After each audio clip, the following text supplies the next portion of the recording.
Hi, I'm Judi Friedman, and I'm here to talk about PACE, People's Action for Clean Energy. We're a statewide organization that is interested in clean, and I mean squeaky clean energy, and we're very opposed to pollution. We call ourselves a public health organization because we think energy and public health are really one entity. We think that there's grave danger from the burden of coal, the burden of oil, natural gas, nuclear power. We're very concerned about cancer rates in Connecticut. Connecticut, I believe, has some of the highest breast cancer rates in the country. There's a reason for this, and how we make our energy may be part of it. We're also paying a lot for energy, and we're suffering because of our energy choices. This is the organization's brochure, and we'd love to have people join us. It's an all-volunteer organization. We've been around since 1974, and we have a wonderful guest tonight. This fine gentleman is an old friend and a very erudite man who was a Connecticut state rep and also has been deeply involved in the energy movement for a long time, and his name is Joel Gordes. So Joel, hi and welcome to Nutmeg Television and PACE, and we're glad to have you here. Thank you, Judy. It's a pleasure to be here again with you after knowing you for as many years as I have. Joel and I have a old relationship, and he even made up a song long ago for PACE, which was very, very cute. Also, Joel was a major factor.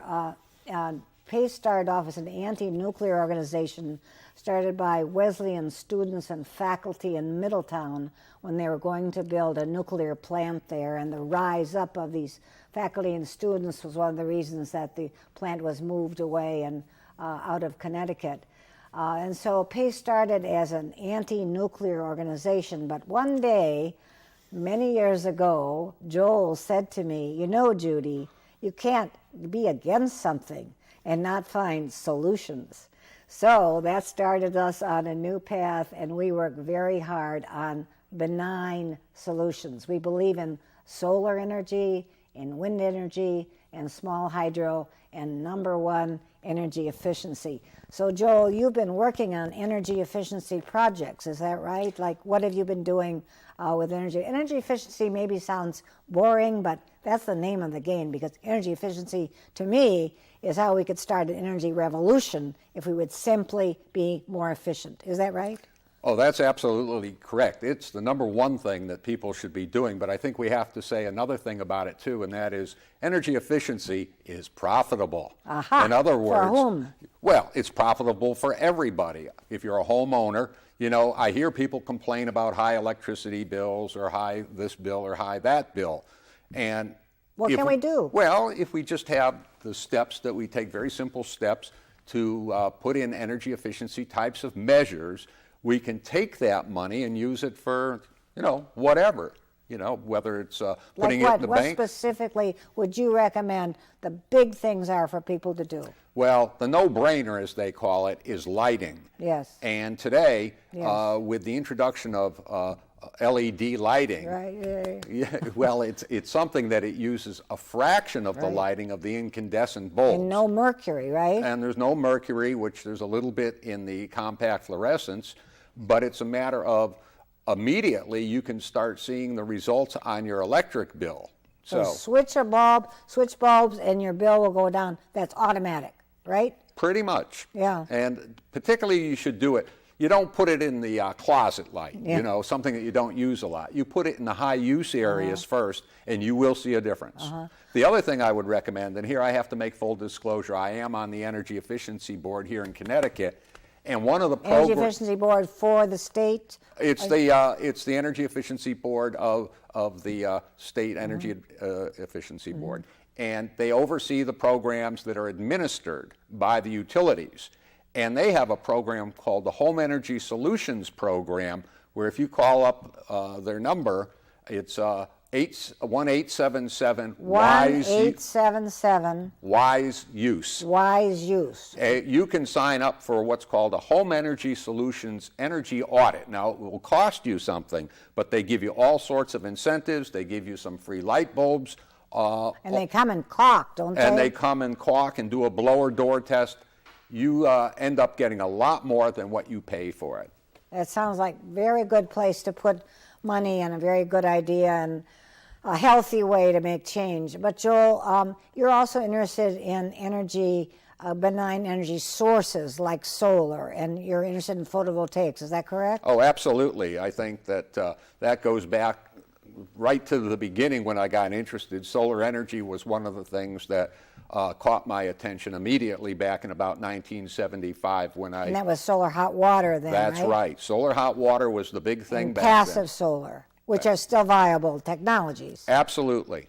Absolutely. In fact, they are still some of your most cost-effective technologies of using it for solar hot water. It would be wonderful if everyone, when they're considering building a home or remodeling it, that they orient towards the south, correct? Definitely, and try not to have any trees in the way to your southern exposure, a clear southern exposure, and trying not to have one part of the house shading that southern exposure. Mm-hmm. So. Yeah, and another way is to protect them from the north winds and have fewer windows on the north, and have insulating shutters or shades. Well, nowadays with the new low emissivity glass, low E glass, to tell you the truth, you don't have to pay as much attention to insulated shades or insulated shutters. You can buy glass that does it all. That's wonderful. So. Good for you. Joel, have you been interested in wind, and what is the wind situation in Connecticut? Well, the legislature goes into session in January, so the wind situation is covered. But actually, Connecticut does not have a huge wind potential.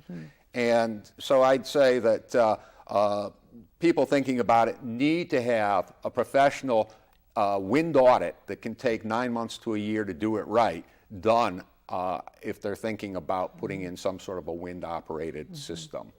And Joel, you have been concerned about various forms of pollution for a long time. I know that the nuclear issue has always been of concern to you. What is your feeling about where we are on the nuclear issue in Connecticut right now and the surrounding areas? Because, as we know, nuclear affects more than just a state. There's no state boundary to nuclear power. Well, on nuclear, I am not an advocate of nuclear. I have always had some serious questions because I'm not sure it's worth any of the so-called benefits it has for the potential types of accidents that you can see take place, whether it's a Chernobyl type of event or a Fukushima. And of course, these reactors are different. They're all different. But, you know, there's always what they call the black swan, the unexpected event coming out of left field that takes everybody's planning and dashes it on the rocks. So you can't be too certain. Hoping that we're going to see a phase out of nuclear, and right now, with natural gas prices being as low as they are right now, I don't think they're going to be building too many more in the immediate future. Good. So. We are concerned about Connecticut and nuclear power, having Millstone in Waterford, having Vermont Yankee just north of us, and having Indian Point just south of us. So this is an ongoing concern. Do you agree? And are you we're concerned at all about Vermont Yankee and the closing of that plant, but not closing immediately? Well, I'd like to see, Vermont Yankee is going to be closing, and we know that for certain now, and it will not be replaced by another nuclear plant. So I think that's a given. Indian Point may be close behind, it looks like.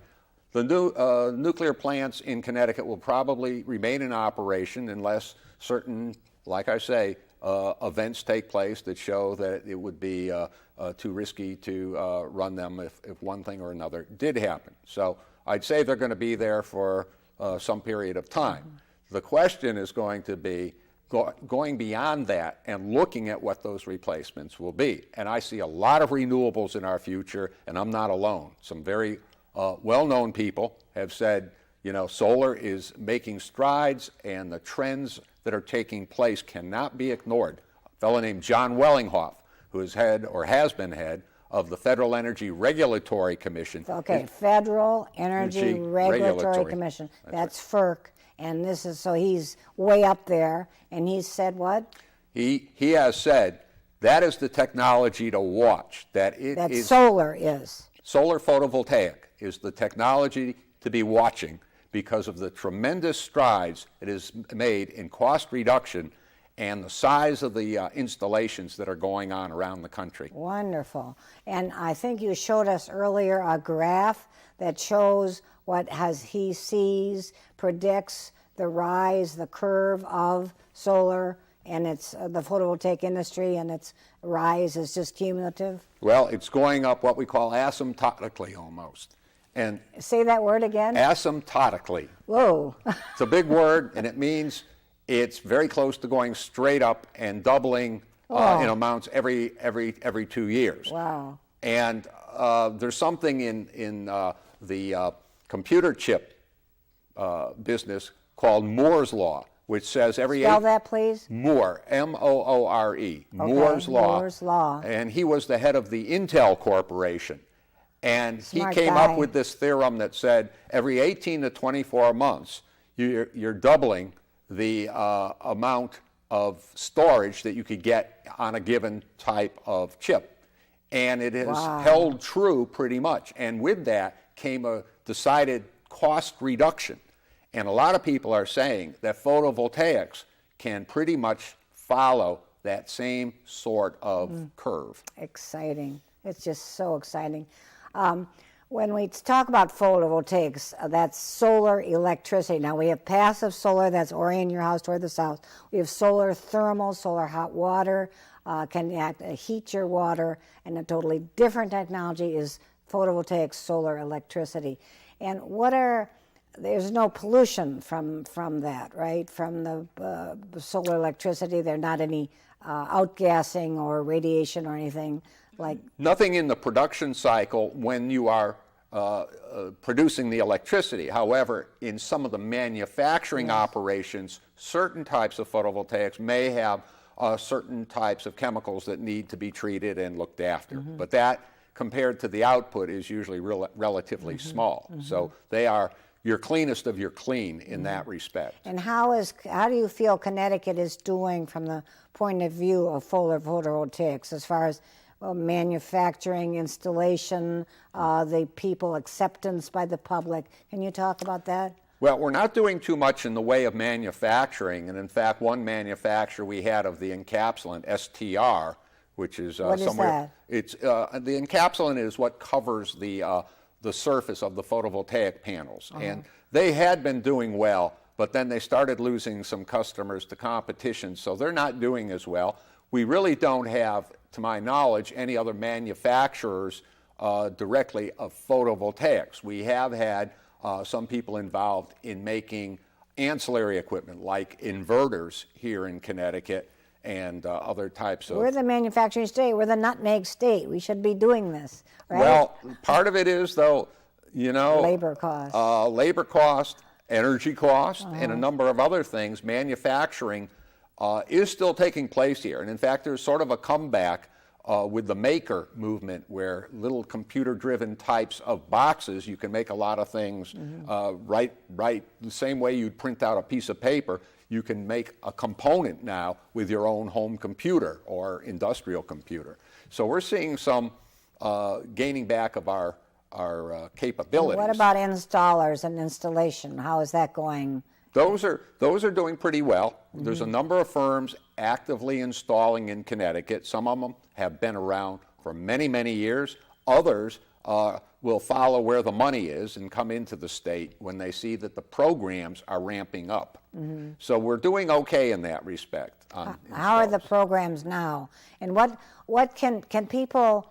Can you tell us a little about how if let's say I'm interested in solar energy, photovoltaics, but I don't have a lot of money. What can be done now? What can I do? Can I do anything? Are there rebates or lease programs? We have both. We have rebates and lease programs. For the person who doesn't have a lot of money, the lease program is probably the way to go. So I could lease a solar system. That's right. And I could put it, it'd have to go on my roof?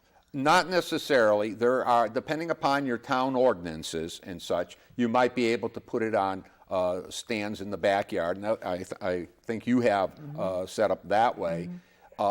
It is preferred on the roof, but basically, I think that the lease program is going to be a very popular one because you don't have to put any money on it. I know, it's so great. I mean, you get electricity and it's you're leasing these panels and then you pay a fixed rate, is that correct? Each month? It depends on the exact program. There are a couple of companies offering it. Some of them you will pay a fixed rate. I believe there's an option also that you can have it for nothing, but you get a reduced electric rate. You don't get a zero electric rate. So that's something that you can call the state energy department on. So if people are interested in this program, how can they find out about a lease program? What could they do? Well, there's sites online that you can go to, and I'd start off at the energizeconnecticut.com line, energize.ct. EnergyCT.com. That's right. EnergizeCT.com. Go to that. You can find out about lease programs. Right. And it's amazing how much sunlight Connecticut has. I mean, here people think, but even on a cloudy day, I know today I went and looked at our meter and I could see it was a cloudy day, but we were making 1,000 watts of power. So that allowed me to take my plug-in Prius and plug in and charge my Prius with solar energy even on a cloudy day in October. So that was very exciting. Yeah, I don't think people have a good idea that we do have some capability. And with electricity prices being as high as they are in Connecticut, the conventional electricity, we are going to be fully competitive from photovoltaics probably sooner than most states. Wow, that's amazing. Oh, that's beautiful. That's music to my ears. Well, in fact, to tell you the truth, because photovoltaics are actually a peaking resource, if you take the peaking price now, of what does that mean? Can you explain what a peaking resource is? Well, we pay an You mean P-E-A-K-I-N-G? No, P-E-A-K. P-E-A-K, not peaking. No, not peaking, but peaking. And what that means is in the middle of summer, when everybody's running their air conditioners and such, yeah, right, but people do, basically, there's a higher rate that kicks in because it's straining the resources that we have for generation. And what they have to do if we're getting close to the top of those resources is fire up the dirtiest, what we call peaking generators. And these will be certain turbines and such, older ones in some cases. So that costs a lot more. The beauty of photovoltaics is, particularly if they are at a flatter angle during the summer, is basically when the sun is high in the sky and it hits the photovoltaics and produces electricity, it's helping to meet the peak load. So they should be valued at a higher rate than if it was like in, say, the middle of winter. So if we look at that price, we may already be at parity for peaking resources. And this is so important, too, because in the summer, it's only these terrible air pollution problems, and then they kick in these dirty plants, and it's worse. And so we do have very high asthma rates in this state also. And so this is a wonderful advantage that photovoltaics gives us that I think is very exciting. Now, Joel, I personally have to say that I have been disappointed in Connecticut's recent move towards getting renewable energy from Hydro-Quebec. To me, sending dollars to Canada, building transmission lines, this is not a good way to get renewable energy. I would like your ideas about Hydro-Quebec, where we are on that, and what you feel about that idea. Well, I'll tell you, I am in total agreement with you, and I often get my hand slapped for saying Hydro-Quebec by some people at the State Energy Office. I have to say for now, power from Canada. And yes, we will probably be producing a lot of jobs in Canada if we do go ahead with the Northern Pass transmission line and have the power from Canada sent down here to Connecticut. But to do that, they're saying that this is energy that will be, number one, cheaper, and then cleaner and more reliable. Now, you tell me how some power source that's 900 miles away is going to be more reliable. And that's one of the things I harp on, is the reliability of this power is very questionable. And in 1998, Canada had an ice storm with ice on the lines and transmission towers up to 4.5 inches thick that crumpled those towers. And parts of Quebec were out of power for months. Now, they have since beefed up that system, but you know, it's not you and me or them that sets the standards. It's Mother Nature that sets the standards. Yeah. And that's, you know, could always happen again. Absolutely. Plus, they also had a meltdown of their system in 1989 when what we call a coronal mass ejection took place, which is an electromagnetic pulse by Mother Nature that wiped out the Quebec system for about a day, and the same event caused damage all the way down to New Jersey and possibly even lower. That's crazy. Joel, I'm very interested also in the issue of security, and I know this is something you're very interested in. To me, it seems that so relying on a power source that is so far away, relying on transmission lines that are vulnerable, we call it brittle power, if I think you've called it that, is a frightening thought. So can you talk to us a little about energy security? Because it's a very, very important concept. Are people working on this problem? Is it being solved? What do we need to do to be secure about energy? Because energy is what we depend on for hospitals and jobs and lighting and stoplights and all sorts of things. And if those things go down, we're in big trouble. So what's going on? Well, part of it is, in some ways, we are working on energy security after we had Storm Irene and the nor'easter, the snowstorm that we had, and then Storm Sandy. But to tell you the truth, there are mixed signals being given on that, too. On one hand, they've had all sorts of dockets and study committees and such on what can we do for storms. And the problem with just doing it for storms, it is not an all hazards approach. It is parsing it out and saying, well, we had a storm. What can we do? And they may take steps that correct it for the storm, but it could make it worse for some ensuing situation that isn't a storm. So you need to be holistic with an all hazards approach rather than taking this piecemeal approach we have seen in state government. So that's an important part. The other thing, again, is by having lengthy transmission lines, we are building more transmission lines.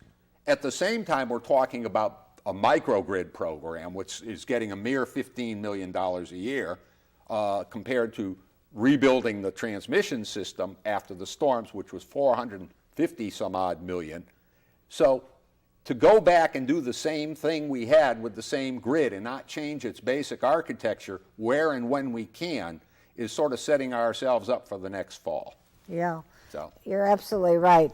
I love the idea of microgrids and not having a brittle power. I think solar fits in very well with that. But, you know, Joel, I also worry about security from a terrorism point of view.